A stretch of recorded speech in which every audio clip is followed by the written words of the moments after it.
নমস্কার বন্ধুরা, সুধা লীলার হেসেলে আবারও আপনাদের একবার স্বাগত। বর্ষাকাল প্রায় এসেই গেল, আর সেই বর্ষাকালে নানান ধরনের টুকটাক স্ন্যাক্স খেতে ইচ্ছে হয়। আর বাড়িতে যদি ছোট বাচ্চারা থাকে, তাদেরও তো স্কুল খুলে গেল, তা তাদের স্কুলের টিফিনে এমন কিছু একটা বানিয়ে দিন যেটা টেস্টি অ্যান্ড হেলদি। আচ্ছা, এই যে আমি আজকে যেটা বানাবো, অবশ্যই বুঝতে পারছেন চিজ আছে, তারপরে ধনেপাতা, কাসুরি মেথির অনেক কী আছে সব দেখাচ্ছি, পাউরুটি। তো জিনিসটা পাউরুটি দিয়েই হবে, কিন্তু আমি এখানে আলু সেদ্ধ নিয়েছি। আর আপনারা কিন্তু আলু সেদ্ধর সাথে বাচ্চারা যাতে বুঝতেই পারবে না, খুব খুব একদম ঝিরিঝিরি করে গাজর, বিনস, ক্যাপসিকাম কুচিয়ে নিতে পারেন, ঠিক যেভাবে আমি পেঁয়াজটা কুচিয়েছি। এর থেকেও ফাইন হবে। আমার কাছে ছিল না বলে আমি গাজর বিনসটা স্কিপ করলাম। আপনারা অবশ্যই করতে পারেন, কিন্তু সেটাকে কিন্তু সেদ্ধ করবেন না। আলুটাকে সেদ্ধ করেছি, কিন্তু ওটা কিন্তু সেদ্ধ করবেন না। আমি আজকে যেটা বানাবো তার জন্য আমার লাগবে পাউরুটি। আমি এখানে 6 পিস পাউরুটি নিয়ে নিয়েছি। এগুলোকে আমি ত্রিকোণভাবে কেটে নেব, বা এরকম রাখলেও হবে, একটার উপর একটা। বেসন নিয়েছি, আমি এখানে আলু সেদ্ধ করে নিয়েছি, দুটো মাঝারি সাইজের পেঁয়াজ কুচিয়ে নিয়েছি, চিজ নিয়েছি, ধনেপাতা নিয়েছি, গোলমরিচ নিয়েছি, কাসুরি মেথি নিয়েছি, রসুন কুচিয়ে নিয়েছি, আদা কুচিয়ে নিয়েছি, আর নিয়েছি ম্যাগি মশলা। ম্যাগি তো সবার বাড়িতেই থাকে, তো সেই ম্যাগি মশলাটাকে অত তো লাগে না, একটুখানি প্যাকেট একটুখানি সরিয়ে রেখে দেবেন, যদি কখনো এইভাবে আপনারা টিফিনটা বাচ্চাদের জন্য বানাতে চান। তো এখন পাউরুটিগুলো আমি ত্রিকোণ করে কেটে নিয়েছি। আপনারা কিন্তু ত্রিকোণ করে না কাটলেও এটা হবে।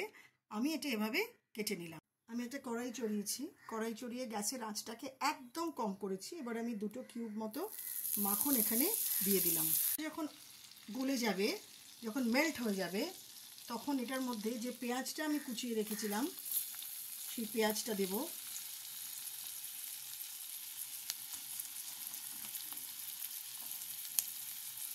আঁচটা কিন্তু একদম সিমে থাকবে, একদম আঁচটা কমিয়ে দেবেন। পেঁয়াজটা একটু ভাজা ভাজা হয়ে গেলে আমি আদা রসুনটা দেব। পেঁয়াজটা মোটামুটি ভাজা হয়ে গেছে, খুব লাল লাল করার দরকার নেই, একটু সফট হয়ে গেলেই হবে। এবারে আমি রসুনটা দিয়ে দিলাম।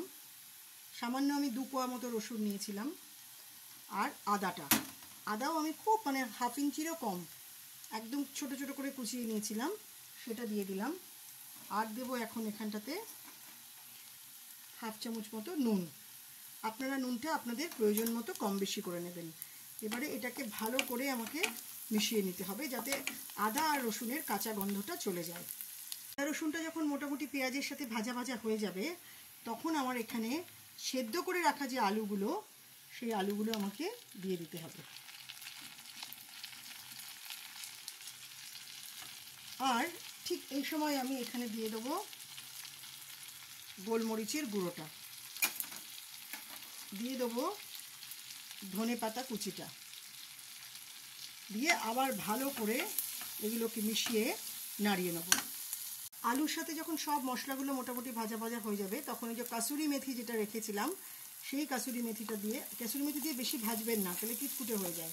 কাসুরি মেথি দিয়ে ভালো করে এই আলুর পুরটাকে, পেঁয়াজ, আদা, রসুন, ধনেপাতা, নুন আর গোলমরিচ দিয়ে ভালো করে একটুখানি এবার নামিয়ে নেড়ে চেড়ে এবার নামিয়ে নেবো। আর বেশি ভাজবো না। কাঁচা লঙ্কাটা কিন্তু এখন দেবো না, আর ম্যাগি মশলাটাও এখন দেবো না। বাস এরকম হয়ে গেছে, এবার এটাকে নামিয়ে নিতে হবে।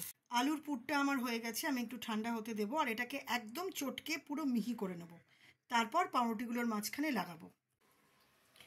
প্রত্যেকটা পাউরুটির মধ্যে আমি ওই যে আলুর যে পুরটা করেছিলাম সেটা একদম সমানভাবে লাগিয়ে দেবো।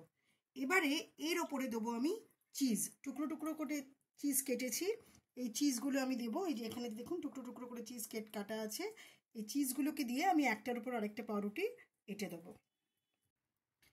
আচ্ছা, এবার দেখুন এই সমস্ত পাউরুটিগুলো আমি এবার সেট করে নিয়েছি। আর এখানটা আমি বেসন নিয়েছি, আর এখানে কাঁচা লঙ্কাগুলো দিলাম, আর ম্যাগি মশলা যেটা দেখিয়েছিলাম সেটা দিয়ে এবার একটা পাতলা ব্যাটার করে নেবো। খুব পাতলাও না, খুব ঘনও না। ওই মাখনের কড়াইটাতেই সাদা তেল দিয়েছি। এবার এখানে যে পাউরুটি আছে আর এখানে বেসনের যে ব্যাটারটা আছে, এবার এই পাউরুটিগুলোকে আমি বেসনের ব্যাটারে একবার এপিঠ আর ওপিঠ করে একটু চুবিয়ে নেব। ভেতরে কিন্তু আমার ব্যাটার চিজ আছে আর আলু সেদ্ধটা রয়েছে, দিয়ে আমি এখানে একটা একটা করে ছেড়ে দেবো। ঠিক এভাবে পরেরটাও এরম করব। ভেতরে চিজের ওই ব্যাটারটা, চিজ আর আলু সেদ্ধটা আছে। এবার বেসনের ব্যাটারটার মধ্যে ভেতরে আমার ওই আলুর পুর আর চিজটা কিন্তু আছে। হ্যাঁ, এবার বেসনের ব্যাটারটার মধ্যে দিয়ে আমি এরকম করে করে সাদা তেলে ছেড়ে দেবো। এপিট ওপিট লাল লাল করে ভেজে তুলে নেব। বেসন দিয়ে যখন ভাজবেন তখন কিন্তু আঁচটা মিডিয়াম টু হাই রাখবেন।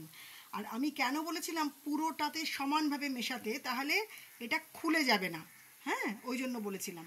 আর তেলটা কিন্তু অল্প দেবেন, কারণ অলরেডি এখানে মাখন দেওয়া আছে আর মাখনেরও একটা তেলের ভেতরের পুরটা দেওয়া আছে। যতটা পরিমাণ পারবেন মানে অল্প তেলে একটু এপিট ওপিট করে নেড়ে পাউরুটিগুলো সব ভেজে তুলে নেবেন।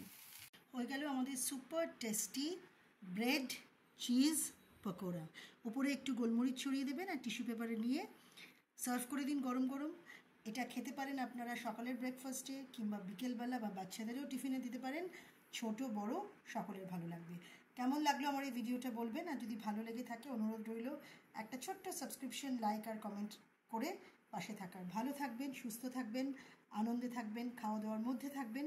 দেখা হবে খুব শিগগিরই আবারও আরেকটা মুখরোচক ভিডিও নিয়ে, শুধুমাত্র সুধা লীলার হেসেলে।